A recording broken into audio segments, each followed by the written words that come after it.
तीनों स्तर के, क्योंकि अभी मेरे पास मध्य विद्यालय की वैकेंसी नहीं आई है इसलिए मैं मध्य विद्यालय के बारे में नहीं बता रहा हूँ, लेकिन अभी जितने भी स्तर लेवल के विद्यालय के शिक्षकों के बारे में मामला है, सब में देखेंगे कि अनिवार्य अर्हता में सीटेट एस्टेट ये है या बीएड डीएलएड है।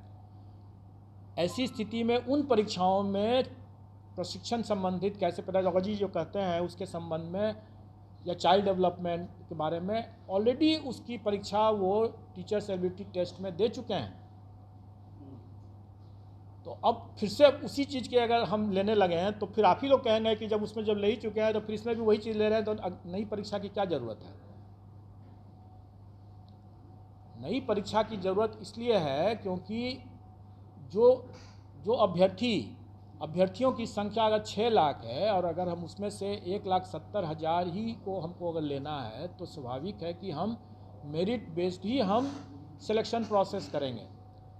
अब रही बात कि पेडागोजी जो है या चाइल्ड डेवलपमेंट सीडीपी जिसको कहते हैं, चाइल्ड डेवलपमेंट पेडागोजी की बात जो कहते हैं, ये ऐसा चीज़ है जिसके लिए वो पहले से एलिजिबल हो, अपनी पात्रता पहले से प्रमाणित कर चुके हैं। दूसरी बात कि ये ऐसा मामला है कि वो भविष्य में, क्योंकि वो टीईटी करके आए हुए हैं, वो जब स्कूल में जब जाएंगे वहाँ भी और भी अनुभव ज्ञान अभी हासिल करेंगे, उनका उसमें निखार आना ही है। उस पर हमको एक बार जब वो एलिजिबिलिटी टेस्ट कर चुके हैं उस बिंदु पर, तो दोबारा हमको उसी बिंदु पर उसकी परीक्षा लेने का कोई मतलब नहीं है। ऑब्लिक उर्दू ऑब्लिक बांग्ला, देखिए प्रश्न पत्र जो हमारा जो सब्जेक्ट का जो रहेगा वो बाइलिंगुअल रहेगा। उनके सामने सील्ड कंडीशन में आएगा, हॉल में, एग्जामिनेशन हॉल में जहाँ बैठे रहेंगे वो उनके सामने खुलेगा और उनके सामने ही वितरण होगा।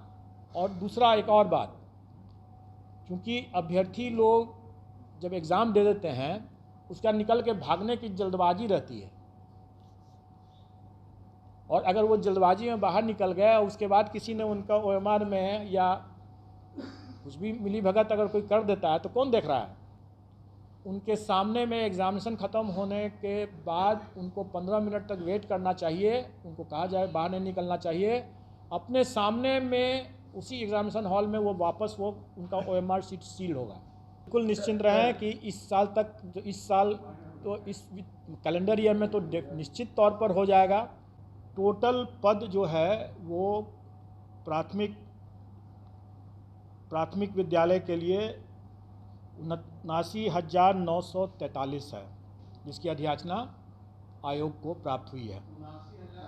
79,943। उसके बाद माध्यमिक विद्यालय के लिए 32,916, 32,916। और उसके बाद हायर सेकेंडरी के लिए 57,602, 57,602। टोटल होता है 1,70,461। जो अर्हताएँ हैं वो सरकार के नियमावली में दिया हुआ है, और जहाँ जहाँ वो मिसिंग होगा वो सरकार के निर्देश पर और सरकार के साथ आयोग की बैठक, संयुक्त बैठक में जो निर्णय लिया जाएगा उसके अनुरूप वो होगा। और वो विज्ञापन के समय, जब विज्ञापन जब निकलेगा 1-2 दिन में मैं समझता हूँ कि विज्ञापन भी हम लोग निकाल देंगे। वैसे मैं बता दूँ मोटा मोटी तौर पर कि प्राथमिक विद्यालय के लिए जो न्यूनतम अर्हताएँ होंगी वो inter pass plus CTET plus diploma in elementary education या बीएड अगर किया हो तो वो होना चाहिए। माध्यमिक विद्यालय के लिए graduation plus state STET plus BEd, और हायर सेकेंडरी के लिए पोस्ट ग्रेजुएशन होना है और स्टेट और बीएड होना है। डिग्री मतलब graduation plus state plus BEd. और इसमें जो नियमावली के हिसाब से ही जो लोग वर्ष 2012 के पूर्व के जो होंगे, जो नियोजित हैं, उनको उनके लिए टीटी मतलब टीचर्स एलिजिबिलिटी टेस्ट से वो उनको एग्जेम्पशन है।